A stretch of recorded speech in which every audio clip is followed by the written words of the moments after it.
A month after my birth, my mom brought me back to the Philippines where I was raised together with my 4 other half-sisters in a small farming community in Bicol region. When I was old enough to understand, my mom narrated to me that I was born in a hospital inside a prison facility because getting pregnant out of wedlock was illegal in that country and she was imprisoned for getting deported. She shared that my father did not see nor hug me when I was born. That reality crushed my heart. I was hoping that my biological father would have at least saw or carried me as a baby. Fast forward to many years, my mom got into another relationship. She introduced to me the man that she said will be my stepfather. He seems nice, he was hardworking, he helped my mom in raising us, he taught me how to read, how to write, he helped my mom send us to school. He has become my father figure and the father figure of the family. I have respected him as my father, but I hate it every time that he gets drunk because I know I'm not safe anymore. I did not feel safe with him, especially in protecting my purity as an innocent girl. The search for refuge and protection has become a constant pursuit for me. In my teenage years, in my early 20s, life became aimless. I was wandering, seeking for safe space.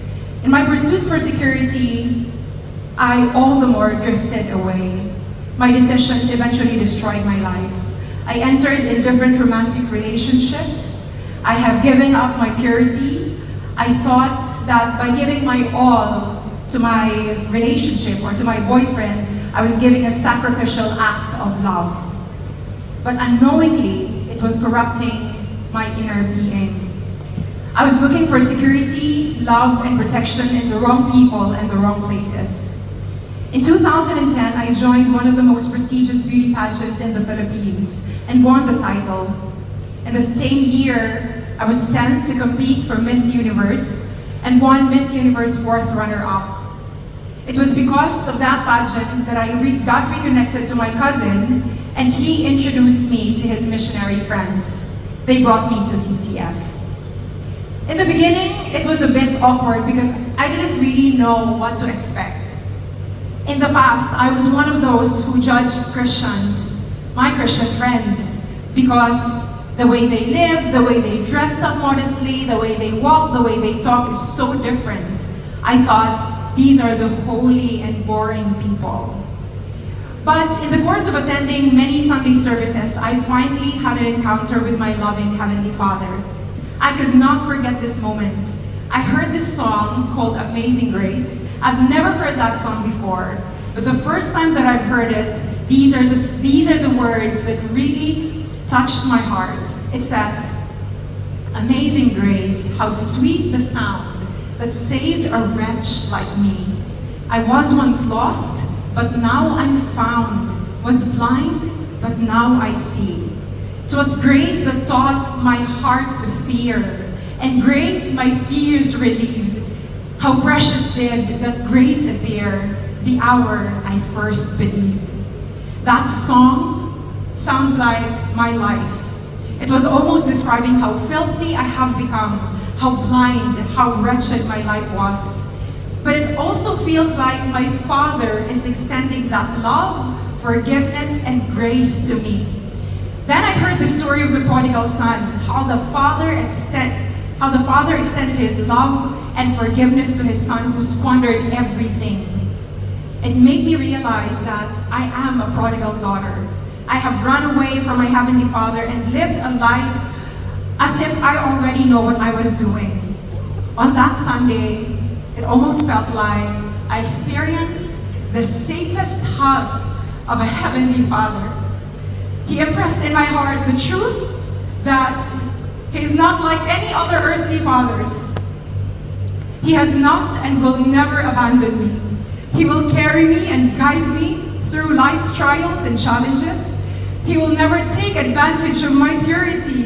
In fact, He restores my brokenness and calls me to live a pure life.